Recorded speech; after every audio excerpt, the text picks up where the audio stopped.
Well, hello. Glad Hey, we're back. everybody. It's been 2 weeks, and Carrie had your concert, Yeah, and that was last Tuesday, and had fun. it was awesome. Second row, almost center stage. I mean, Alice was right there. And Rob Halford, the metal god. Yeah. Judas Priest. It was Alice Cooper and Judas Priest. And it Yeah, was I got my daughter waving at me. and the opening band was something of Conformity, which my brother knew who they were. I didn't, but they were good too. Yeah, cool. And yeah, so it was a lot of fun. It was Yeah, outdoors and it didn't rain on us. So yay. That's but it good. was the night of the full moon though, that wild moon, and it was peeking in and out of the clouds. It was pretty eerie looking. But they Wow. had these lights. It's in a quarry. It's outdoors in the middle of nowhere, and it's in this quarry, and you can see like they put different colored lights on the rock around that surrounds you, and it's beautiful. It's a really pretty facility.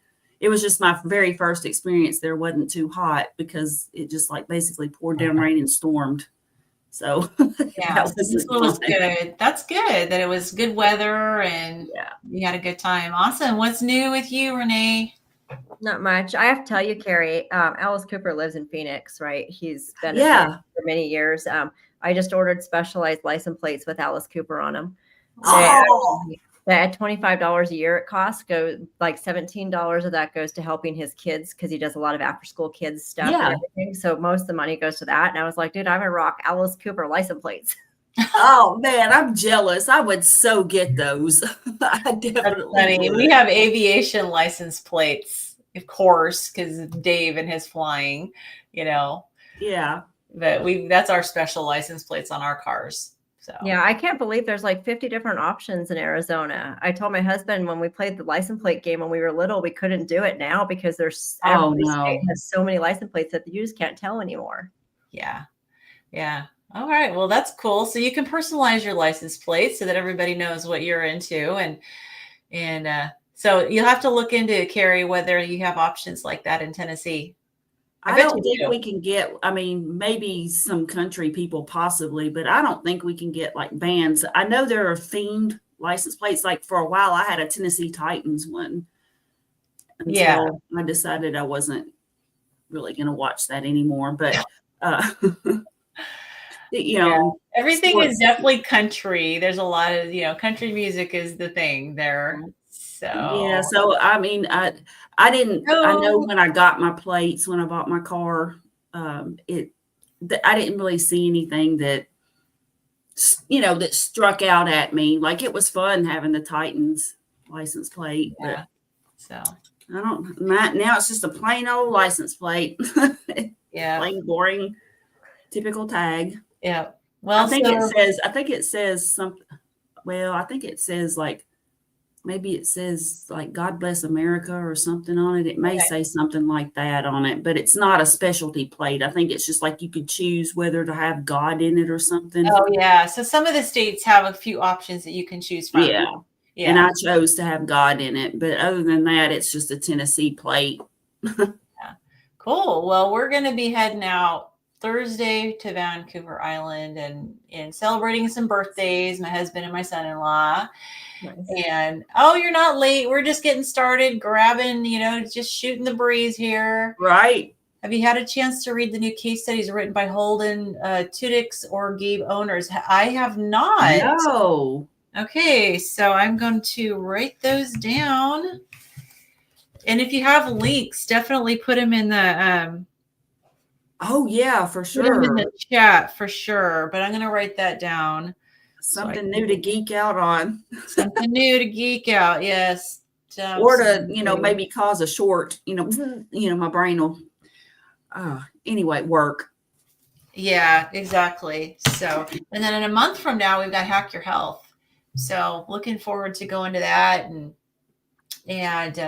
spending some time. We have a booth. Healing Humanity's got a booth at the conference, so I'll be manning the booth with Ashley from Carver Brothers, and probably not doing a whole lot of the conference because I'll be at the booth, but hopefully we'll see a bunch of people. So that's always awesome. Gosh, I can't believe it's time for that already. That's nuts. Yeah, I mean, it I seems know. so far away. You know? Hey, Bill. Hey, Awesome. So awesome. So for anybody who is new, we want to go let you know we are working through this textbook. And it is a medical textbook. It's called Ketogenic, The Science of Therapeutic Carbohydrate Restriction in Human Health. And unlike a book club, we do not read ahead. We read and we discuss as we go, which is why it is taking us forever to get through the book. We are on chapter 3, the endocrine chapter. And we are on what page are we on? 137. 137. Yes, starting the section on adaptation. So this is a medical textbook. So it is going to talk about medication, and it's basically for healthcare providers. And so we're doing it because we are geeks, science nerds, and also healthcare providers, especially Renee, who's currently working as working in the healthcare realm. And share, you want to share the name of your employer again? I work for Verta Health. We are reversing diabetes and obesity in a billion people. It used to be a million. It's a billion now. It's a billion. It's needed. Yeah, Because, there's plans for us to go global so we can get that billion. Love it. Absolutely. And it probably is going to need to be a lot more than that billion, but that's a good target. Yeah. So awesome. Well, I'm going to have to scoot out a little bit early today, at just 5:25, because my husband has a call he needs to hop on. And now that my daughter and son-in-law have moved back in with us, I lost my studio. So my husband and I are sharing an office, which is why I'm at a different location. So, hey, Thomas. Yeah, long time no see. Yeah, I know. I was just on a Zoom call with Thomas. I say that all the time, to people that I just talked to. I'm like, no, long time no see. Yeah, absolutely. So yeah, good to see you here, Thomas. Okay, so I know I read last week. You want to start us off, Carrie? Yeah, I'll start. And we are on page 137, section. There's a lot of authors here. I always I'm not going to read all of those. No, I'm not going to read them. I like to skim through them and see if I know any. I know of Mark Cucuzella. I've heard of him. Dr. Westman is here, one of the authors. Dr. Westman is on there. David Unwin. Mm-hmm. So yeah, there's some goodies that are in there, but it's a long list. It's a long list, yeah. Okay, so 3.5.1 Introduction. Healthcare professionals in the primary care setting need to be competent to safely adapt diabetes medications when patients with type 2 diabetes alter their diet. Safe prescribing practice is supported by an understanding of the clinical evidence, basic science, and pharmacology of medications. This review article supports clinicians in the practical application of this knowledge to achieve safe practice. The American Diabetes Association, in their Standards of Medical Care in Diabetes 2021, recognized low carbohydrate nutritional therapy as a viable option for the management of type 2 diabetes. The publication states, for people with type 2 diabetes, low carbohydrate and very low carbohydrate eating patterns in particular have been found to reduce A1C and the need for hyperglycemic medications. In addition, their nutrition therapy for adults with diabetes or prediabetes, a consensus report 2019 states, reducing overall carbohydrate intake for individuals with diabetes has demonstrated the most evidence for improving glycemia and may be applied in a variety of eating patterns that meet individual needs and preferences. For individuals with type 2 diabetes not meeting glycemic targets or for whom reducing glucose-lowering drugs is a priority, reducing overall carbohydrate intake with a low or very low carbohydrate eating pattern is a viable option. Use of organization-approved protocols for insulin and other glucose-lowering medications can help reduce therapeutic inertia and or reduce the risk of hypoglycemia and hyperglycemia. Low carbohydrate eating patterns, especially very low carbohydrate eating patterns, have been shown to reduce A1C and the need for anti-hyperglycemic medications. These eating patterns are among the most studied eating patterns for type 2 diabetes. So it's interesting that it talks about people who, that you can manage type 2 diabetes with a variety of different diets because of the medications. But it talks about,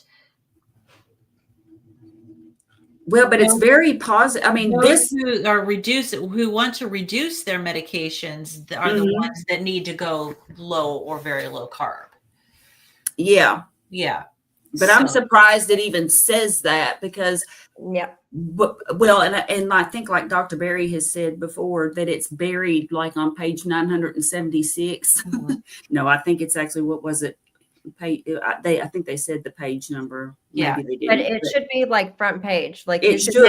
It should be right there. You can reverse type 2 diabetes, and they don't do that. It's very subtly stated here, and that was kind of what I was thinking as you were reading this, is that it kind of almost makes it seem like, well, but if it's for people who want to reduce their medications, not like this is something that we need to present to them, that you don't even, this is a viable option. We want to have you on the least amount of medication as possible. And there's a possibility that you cannot even need any medication.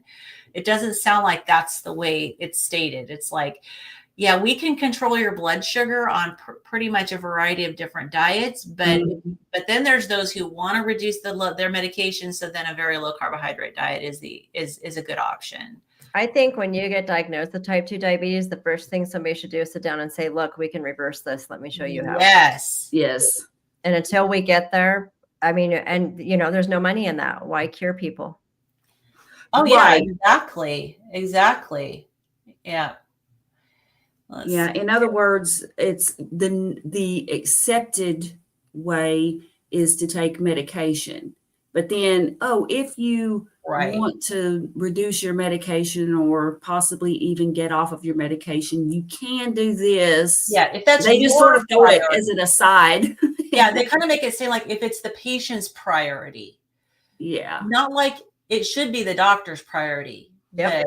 So Thomas says, so eat carb to be able to need insulin, and take insulin to be able to need carbs. What a vicious cycle. Absolutely. Boy, it is, isn't it?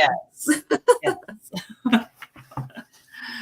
Okay, so the ADA publications are mirrored internationally by the European Association for the Study of Diabetes and Diabetes Canada. Clinical experience finds that therapeutic carbohydrate restriction or a low-carb diet can be can be effective for all forms of diabetes mellitus, including type 2 diabetes, and those characterized by a low insulin state, such as type 1 diabetes. This review will only discuss medication adaptation for type 2 diabetes. And that's really cool that because most people don't realize that there's a difference. Yeah. Right. It should be noted that rapid physiological changes can be expected, and close monitoring with timely communication of glucose and medication management is essential to ensure patient safety and optimal efficacy. Potential harms include hypoglycemia due to insulins and insulin secretagogues, and of ketoacidosis due to SGLT2 inhibitors. Equally, it is important to consider that carbohydrate restriction should be tailored to the specific needs and health goals of the person living with diabetes. All right, next page. Immediate diabetes and even blood pressure medication reduction or elimination is standard care for patients undergoing gastric bypass. The practice is similar in patients undergoing a very low carbohydrate diet protocol. An example of this was in the DIRECT trial that required all oral antidiabetic and antihypertensive drugs to be discontinued on day 1 of the weight management program, with standard protocols for drug reintroduction under national clinical guidelines if indicated by regular monitoring of blood glucose and blood pressure. The clinical emphasis must be on glucose and blood pressure monitoring, especially in the first weeks. Other examples of studies are listed in Table 3.4 that provide some guidance on the medication adjustments and frequency of monitoring for diabetes and antihypertensive medications. Okay, so I did not get the images of this. So we've got a table. And basically, just to kind of look at the table, it has the medication. So it has a study. So it's all these studies that study the different medications. So the first column is the study. The second column is the medication. Mm-hmm. And so this third column tells you what adjustments are needed to the medication. And then the last column talks about the monitoring of the frequency of monitoring needed to make medication adjustments. So for somebody who's in a clinical setting and is working with patients, then this would be a good reference. So for example, and it shows the different studies. So like one study for insulin, the adjustments, they reduced 50% upon starting the diet. And then they monitored it basically. It says medical team access and active medication. I don't really know I guess according to what they're taking, they monitored. It's not very helpful. Westman's study on insulin said at 24 weeks, 20 of 21, which is 95%, eliminated or reduced their medication. They monitored weekly for 3 months, then every other week for 3 months. So that's kind of what the gist of the table is. Yeah, to show what they did with the different medications in the studies. So that's pretty impressive. 20 out of 21 people in the first 24 weeks were off their medication.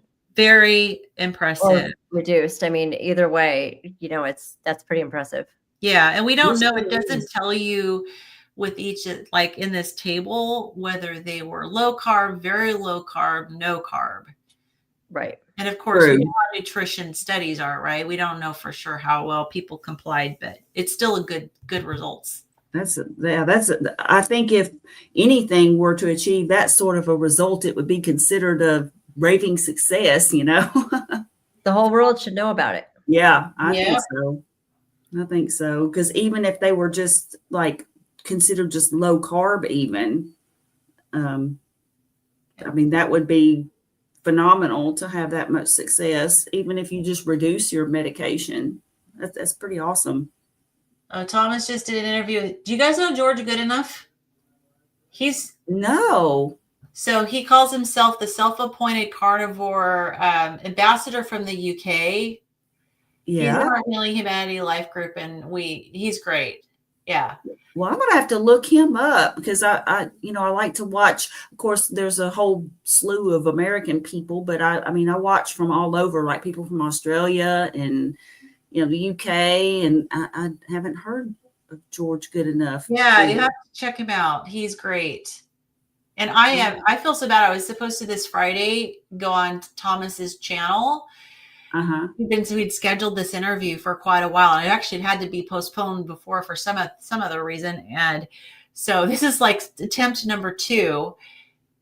And then, I'm going to second that. I had to cancel on him this last weekend because I've just this COVID is just taking me forever, and so I didn't want to do anything this weekend but sleep, and so I feel really bad because I think that was my second reschedule.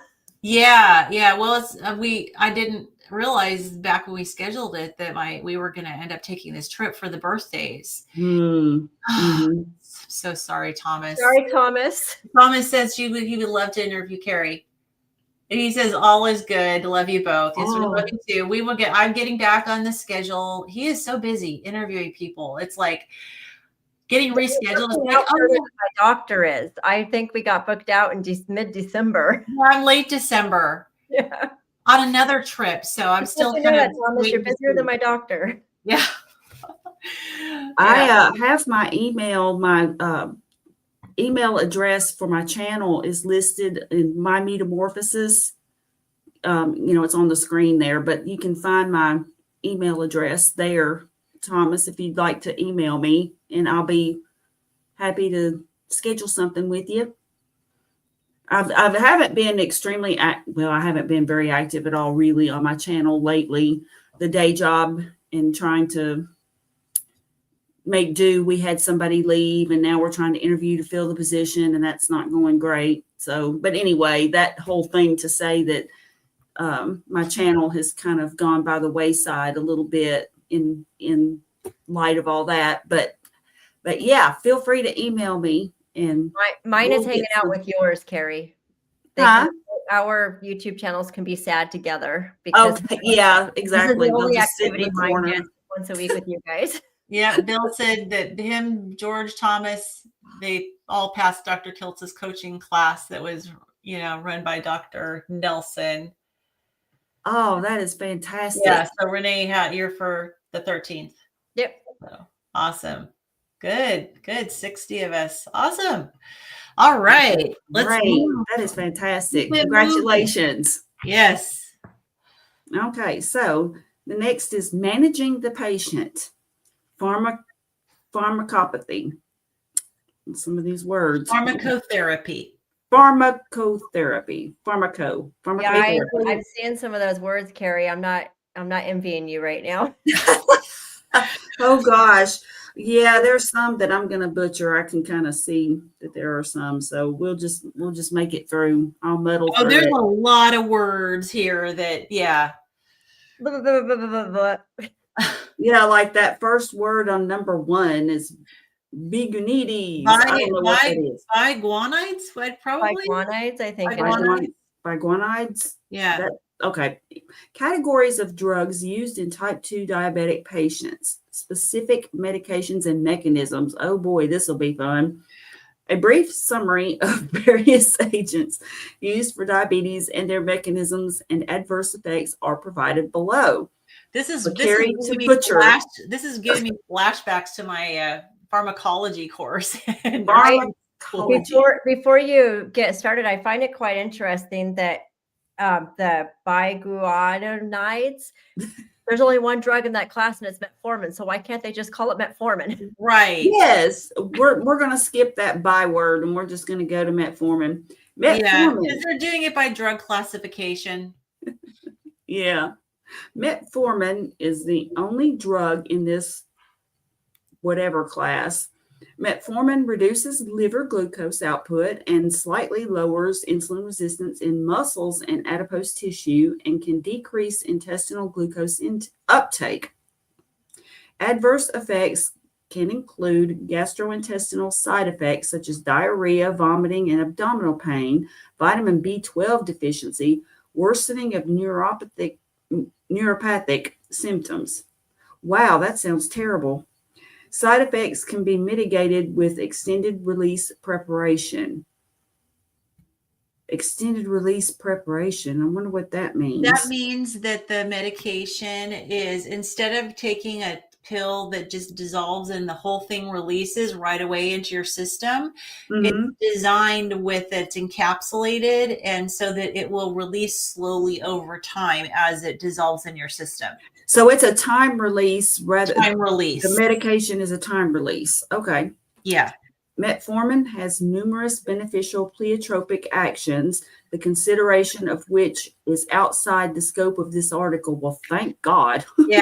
And, when I was working in GI and we had people that had diarrhea, we would always be looking at their medication list, of course, to see okay, is it any of the medications that they just recently started could be the problem? And of course, metformin was always one that we would see, hey, yeah, how long have you been on this? Because a lot of people couldn't tolerate it because of the diarrhea.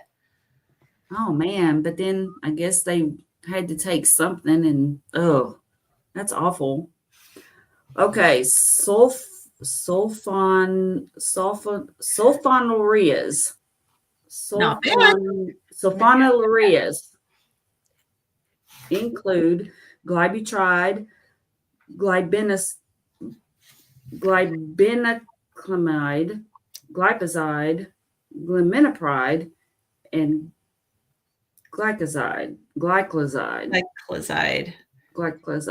Yes, so they all start with G. Yeah. So the sulfonylureas.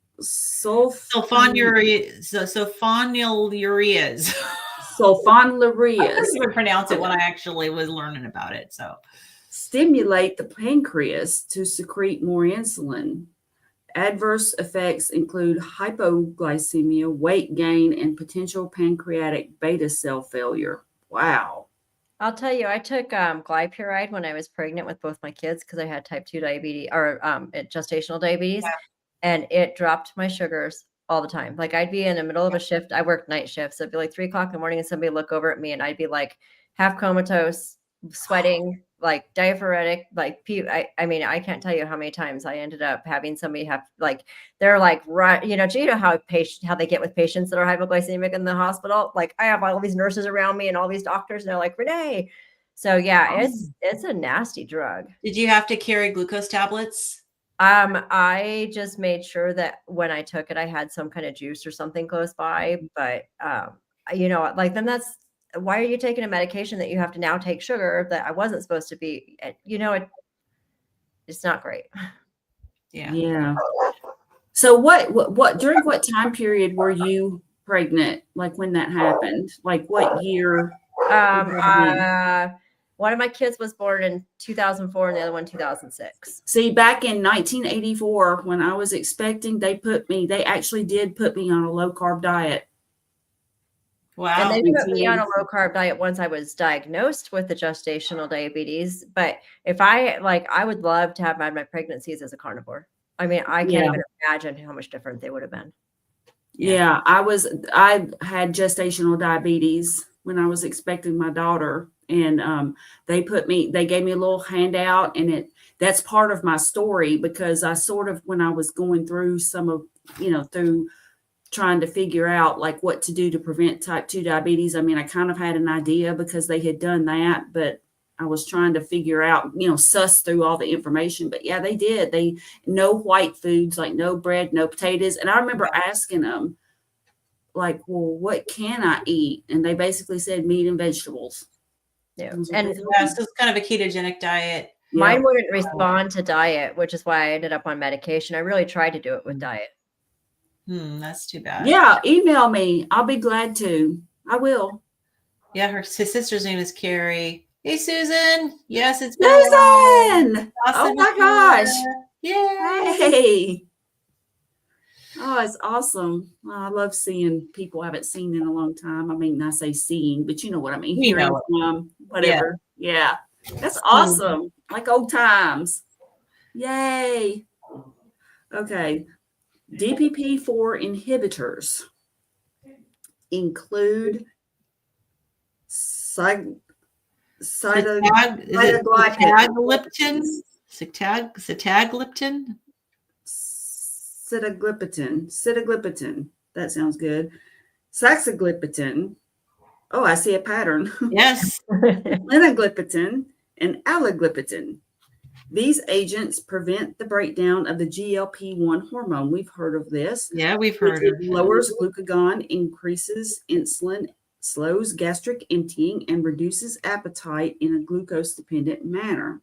These medications have less A1C lowering ability compared with the GLP-1 receptor agonists. Infrequent adverse effects are abdominal pain, diarrhea, nausea, and headache. Yeah. So, well, unfortunately, it says infrequent, but it does slow gastric emptying. And we know that with the GLP-1 agonists, that's, gastroparesis can be a side effect. That right there would scare the crap out of me. Nope. So I don't know if I've ever told you, all of my patients are on a GLP-1. I don't have the nurse coaches at my company all do GLP-1. We do nutrition with it, but so they're all ketogenic, but they're all GLP-1s. The health coach side of it does all of the regular nutrition. So the nurses take care of all the GLP-1s. So I spend every day, all day long, mitigating side effects for GLP-1s. That's got to be challenging. There are people out there that I truly see why they, sometimes people need that start, that boost, that, they're so metabolically broken inside. So I know there's people who, I've heard, can use it as a bridge to help them. But I can see that if you're not coupling it with the right nutrition education, with the goal of not needing it, that could be a challenge. I mean, is the goal to end up not Our, needing it? our conversation starts with, we're talking about deprescription before we ever prescribe it.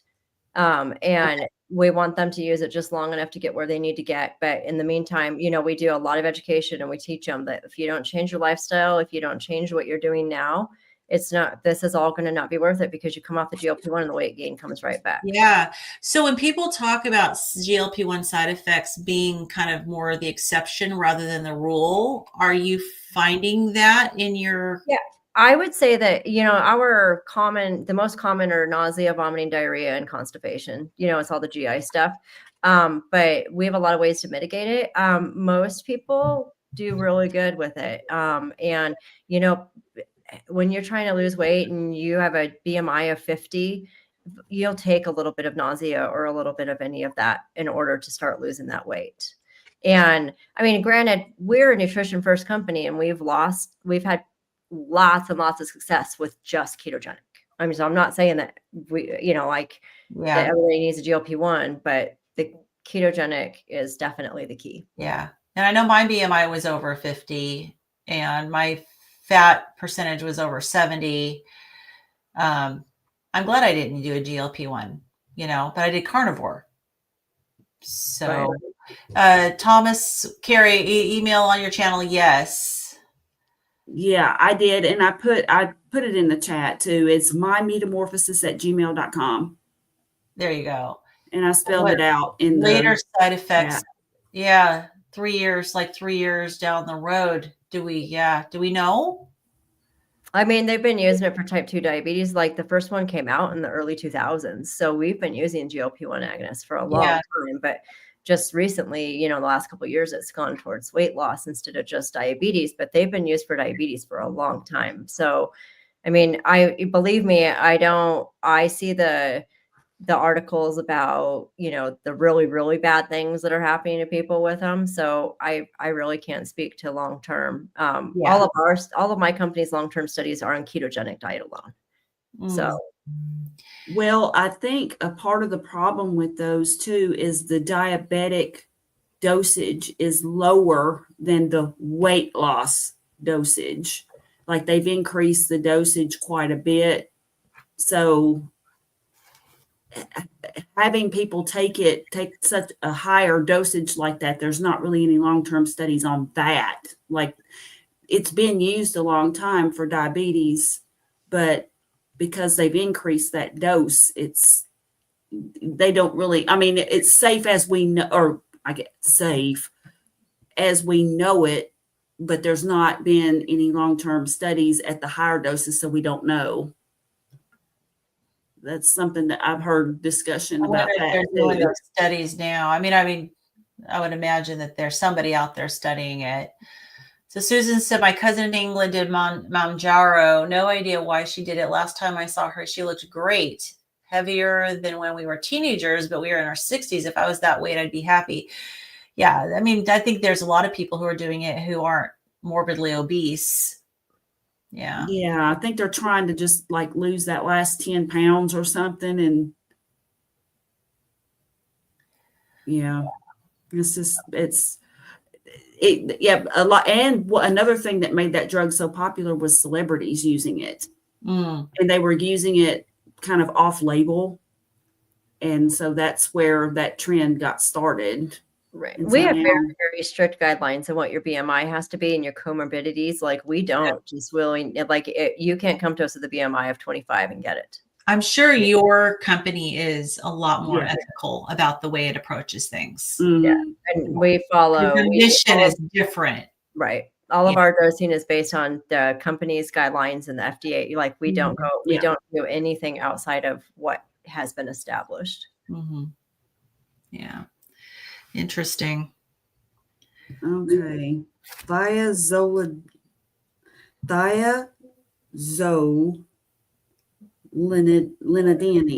No, I know that's not right. I'm thinking Greek. It's a Greek word. It's a Greek word. Name it Fred or something. So it's TZDs. Yes. Include pioglitazone and rosaglutathione. rosiglitazone. Okay, how many people are dying laughing? It's like, you know what we ought to do is like get one of those, you know how you can just Google a word and then It'll read it for you. Pronounce it. We need to do that. Yeah. Get AI to do that piece. These agents improve insulin resistance, but can contribute to weight gain due to insulin sensitivity in the adipose tissue. They are associated with many adverse effects, such as peripheral edema, osteoporosis, heart failure, as well as a risk of developing new primary bladder cancer. Yikes. That sounds fun. We should all take that drug. So why I would be curious to know why it would be prescribed. I guess the whole lesser of two evils thing, maybe. I don't know. Maybe if somebody is incredibly insulin resistant. But it can contribute to weight gain. But it can contribute to weight gain. So plus cancer. Yeah, plus cancer. Plus cancer. Right. Yeah. Right. I've heard discussions, lots of discussions, and I'm sure we've had this discussion in one way or another about just informed consent on how much people are not told about the medications that they're given. Right. Yeah. Words that you'll never remember, words that I can't say. Exactly. It is true what they say. You don't know unless you ask. Yep. Yeah, that is so true. And those inserts are ridiculous. I've actually have sat and tried to read those inserts before, you know, in the tiny microscopic print that you have to have a magnifying glass. Yeah. Well, we had a lot of the patients that I've worked with, when they do actually read the insert, they just decide they don't want to take the medication. Yep.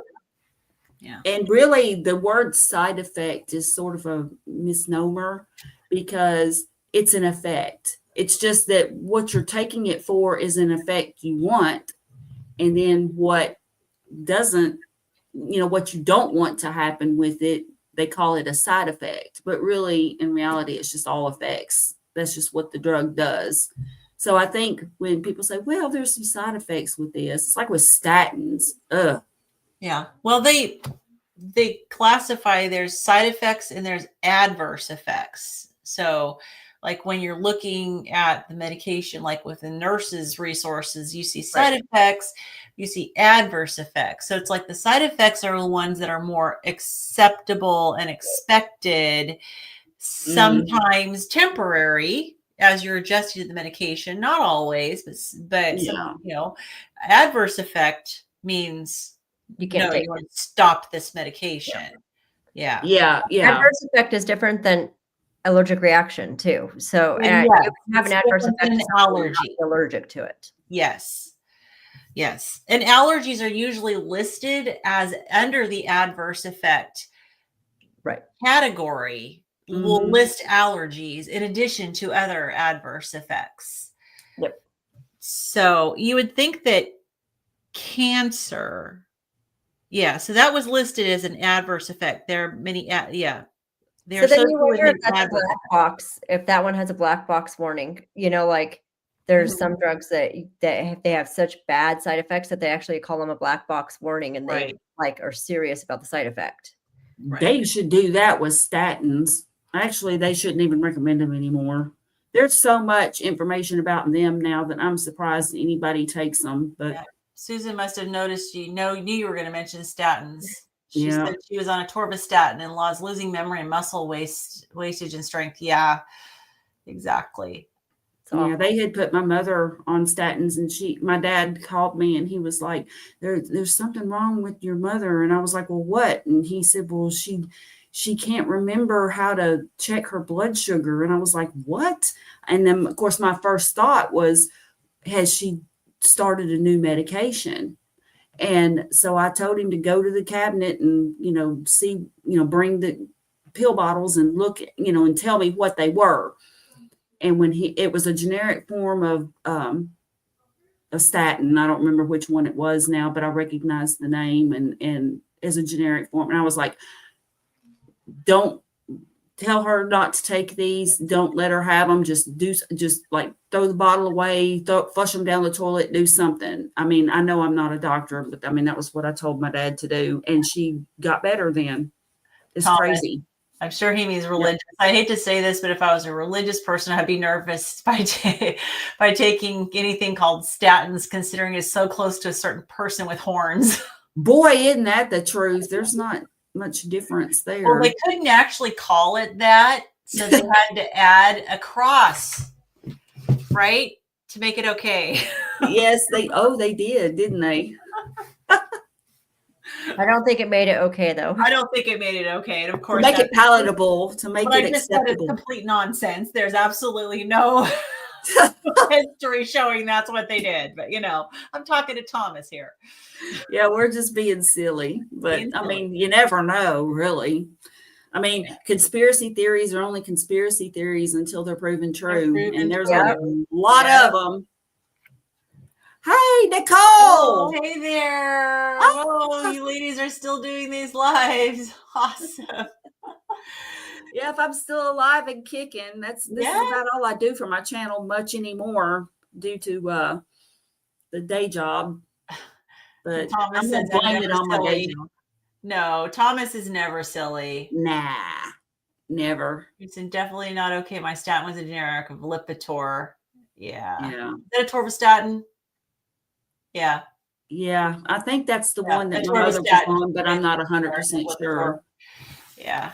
But it was terrible. Like, she couldn't remember anything. He said, like, she was sitting there to prick her finger, and then she just, like, stared at it, like, and then she was just, like, looked confused and So when she stopped him, did it get better? It got better, like, pretty quickly. Like, I don't remember the exact time frame, maybe a week. Wow. Something like that. It's crazy. She hadn't been on them very long either, from what I recall. Yeah. Wow.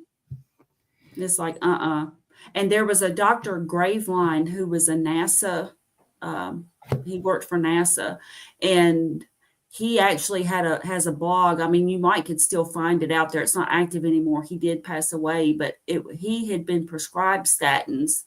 And they just like totally messed him up. And then he started doing research and then opened up this blog and this place where people could comment and report problems. And I mean, this was like 10 years ago. Wow. When like I said, I was starting to kind of dig into a bunch of this health stuff. And it was crazy, the stories that were in there even then. This was like maybe 10, 12 years ago. Mm-hmm. And it was just, he's had several books out too. His name is Dr. Graveline. Graveline. Yep. That's not a good name for a doctor. Yeah, no. Graveline. So Thomas's Lipitor was a medication that his doctor tried to push on him. Good for not doing it. Susan said it crosses the blood-brain barrier, got my memory back within a couple of weeks. Mm-hmm. Yeah. That's terrible. It's just terrible. And it's like, no, this is not going to happen. Yeah. Definitely. All right. So I guess we've got enough time to do a little bit more. Oh, dear Lord. Meglitinides, we'll call it that, include nataglinide and repaglinide.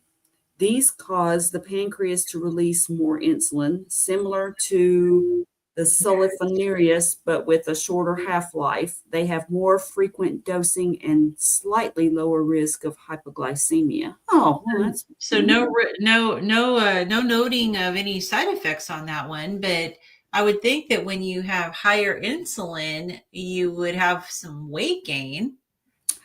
Yeah, it is similar to that other one, the sulfa number 2. Mm-hmm. Which has the glyburide. Yeah. So I wonder if it has this similar adverse effect profile with the hypoglycemia, weight gain, cell failure. Yeah, because it says these cause the pancreas. Okay, similar to those, but with a shorter half-life. Mm-hmm. Yeah. More frequent dosing. Okay, alpha glucosidase. Glucose. I think it's glucosidase. Glucosidase. Okay, alpha glucosidase. Okay, Nicole, are you laughing? Nicole can probably pronounce these words. Alpha glucosidase inhibitors include ascorbose and miglatol. They prevent absorption of carbohydrates and can cause gastrointestinal symptoms, including gas and bloating. Well, yeah, no duh. Just don't eat the carbs. Don't eat the carbs. It seems simple. It's like, here, eat carbs. We're going to give you medication to prevent them from absorbing. So they're just going to sit there and give you gas. Ferment in your gut. Large poops. Oh. And Susan said that statins raised her blood sugar. And it was funny because back a few years ago when my doctor suggested a statin, I mean, he didn't try to push it on me, to be fair, but I told him, I said, they've never been proven effective in women. In other words, like, there's been no studies for women, and they do raise your blood sugar. So I said, I'm trying not to become diabetic, so I don't want anything that raises my blood sugar. So Thomas he says, didn't in say the words anything of else. In Living Color, homie, don't do that. Right. See, I am, but that is because my father's side is from the South, and you sound like one of my relatives, Carrie. You know what's funny is my father is Canadian and my mother was from Nebraska. So when I was a child, I talked very, I don't know, kind of that Midwestern newscaster kind of accent, you know, kind of a neutral accent. But then after I got married, my ex-husband's family was all like people who were in the South, you know, in this area in Tennessee since the boat came over, and they were all just like very Southern. And so I was around all of them so much that I just ended up picking it up. And so I'm just have this very Southern accent. I can slip into a Southern accent if I want to. My dad's side is from the South, like Louisiana. You know, we got a lot of cousins in Louisiana. I'm like, there's 21 first cousins on his side. So there's a big side of the family from the South, but it's easy to slip into. I think if I was around it all the time, I'd probably be speaking with a Southern accent too. So, all right. So we have, next is number 7. I think we can get through number 7, this last one here, this one, and then we can start maybe on number 8. Kind of refresh our memories next week. But sodium glucose transporter 2 inhibitors, that's SGLT2-1I. So sodium glucose transporter 2 inhibitors blah, blah, include canaflagazine, dapagliflozin. Okay, I butchered that first one. Canagliflozin, dapagliflozin, empagliflozin, and erdagliflozin. Sounds like I'm trying to speak Swedish. Empagliflozin. I was thinking more of the Muppets. Well, you remember the Swedish chef? Oh, that's oh my God.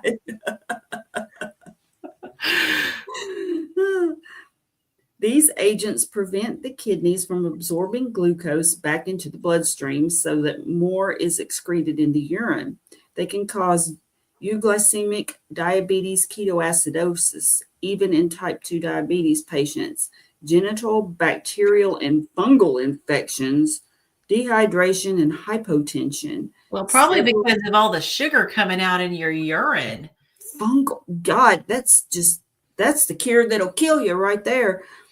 Several agents in this class have been shown to reduce the progression of chronic kidney disease and to have cardioprotective effects. Really? Well, I'm curious though, like why that would be. I mean, you'd think that lowering your blood sugar would, regardless of how, would do that. But so I wonder what it is about these specific classes of medications. I don't know, but you know, like GLP-1s, they're finding that they're on lower doses, that they're very cardioprotective and very, you know, they protect a lot of the body, and they're saying that lower dosed GLP-1s are going to be the new fountain of youth, that it Mm. will help prevent aging and that it'll help protect heart disease and stuff. So I don't know, I think that we're a long ways from that, but I've been reading a lot of studies saying that that's where they're headed towards in the research. I mean, if there were something discovered that would, especially helping people who are so damaged, like maybe in conjunction with a low carb diet or something. I mean, I'm not anti-medicine, but I just think that the trend has gotten to be where we just jump to medicine. We don't try anything else to fix it. No, I wasn't offered anything but infusions when I got sick. Yeah. Yeah.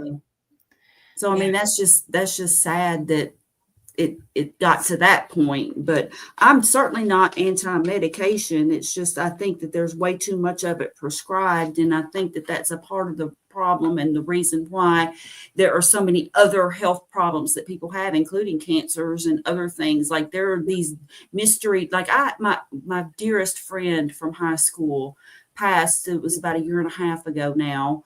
It was a year ago, April. And she had this disease that was so rare that only like 10 people in the world had it. I mean, it was just this rare thing. And I'm just thinking, what is causing just these new bizarre diseases that nobody ever heard of? Because there's other ones like that'll come up on these different keto conversations or these different forums that you watch or participate. How people will type in a question about something and it's just like, yeah, this is a rare, I don't know, bone disease, or this is a rare whatever. And you're just like, where did all these come from? Well, I mean, and I think it's medicine, too much medication, but. Well, it could also be glyphosates, and it could also be all of the other pollutants we're putting into our environment and all of the chemicals we're putting on our bodies and in our bodies. I don't think it's just food. I think that we have destroyed our food. Seed oils is a big one, I think. And I think people the seed burning, oils. the candles, the stuff they're putting in like it could, I have to tell you, my house is completely chemical free. We don't burn anything I am very careful because I had to find healing. And part of that was, if I'm going to get rid of the vegetables and the glyphosates, I'm going to get rid of all the chemicals. I don't even put chemicals on my body. So you got to look at your environment as well. Right. And I absolutely agree that, we introduced all sorts of chemicals into our lives, over the past century or so. Right. So but food. I use a tallow soap. I have a friend who makes it. I still use the one that you gave me. It's the best soap in the world, man. That's the only soap I use. On my whole body, not just my face, but that. I'll admit, I don't use soap at all. I haven't for years because my skin dries out so fast. So I just use tallow soap. Is amazing. Water can work fine. It's an well, that's all our ancestors had for a long time is water. I just somehow, I guess it's a psychological thing. I don't feel clean if I don't use some sort of soap. It took me a while. I've been doing it like almost 10 years. So, it took a little while to get used to it. But my skin was so dry that I had to do something. Yeah. And then I use tallow lotion. I use do too. On my face sometimes. And unfortunately, I don't know anybody who makes that, but I did find a couple of girls. I bought some from them. Yes, Compassionate Carnivore. Yeah, I bought some from them. And then I also bought some at they had it every weekend. It was kind of like a craft fair kind of thing that they did. But people sold like handmade stuff and, just various things like that. And I did find some there. I use an anti-aging from Stone and Spear, and it's absolutely amazing. Like, I feel like it's taken 10 years off my skin. Oh, wow. Cool. Yeah. My skin is just so soft and like, I don't know. The tallow, using that tallow soap, I've used it now for about 2 years, just exclusively. Yeah. And that along with the tallow lotions, man. Yeah. I like it. It's amazing. Well, I'm an affiliate now. I'm an affiliate now for Carrie's daughter's Compassionate Carnivore. So use my affiliate link. Lynn, look at the comments. These boys are getting crazy. I know. Okay, let's get caught up in comments. Start with Tom. All right. Well, let me go back to Susan, who's Accent is Southern, West Southwest England. England. Thomas can do Kermit the Frog. Okay, did it on a video. Awesome. One of the studies sounds like a paid study Dr. Berry talks about. So That could be that medication. Yeah. No one knows the alternatives because wheat bread is better than white bread. Right. They say that wheat bread is healthy, but it's just less bad than white bread. So Thomas says, I was on Mounjaro for 5 weeks, recommended by Dr. Nelson, but it was reactivating my gastroparesis issues. Yeah. Yeah, not good. Not everybody. We don't allow anybody with gastroparesis to take a GLP-1. That's one of our contraindications. Yeah. Yep. So yeah, Susan, chemicals in the food, air, soil, clothes, seed oils frighten me considering its origin of use. Let's see. I use tallow soap. Now I know, Carrie, your friend makes your tallow soap, right? She does, my friend Rachel, but she doesn't sell it, unfortunately. But like if I happen to meet people like my friends at any of the low carb events, the low carb carnivore events, I always bring some and give it to them. Yeah. She makes it as a hobby, and she said she enjoys it, and she didn't want to make it a business because it would take the fun out of it. So she just makes it and gives it away. So I've got another batch. If you want lotion and you want to support Carrie's girls, which I always think is good. They're 18. They're little entrepreneurs. Yep. Yeah, go and do that. Go on one of my normal regular videos. I've got my affiliate link. Use that, which would be awesome. Thomas, I rub bacon grease in my hair, but isn't helping me grow hair. It isn't. Let's see. I use tallow or bacon grease or butter, then rinse it off. I'm making moisturizer this week and some eyebrow serum. I use castor oil on my eyebrows. I've got you can order the mascara things if they're empty. And I use it on my eyelashes too. And one side has the eyelash brush and the other side has just a lip gloss type brush. And I use it on my eyebrows.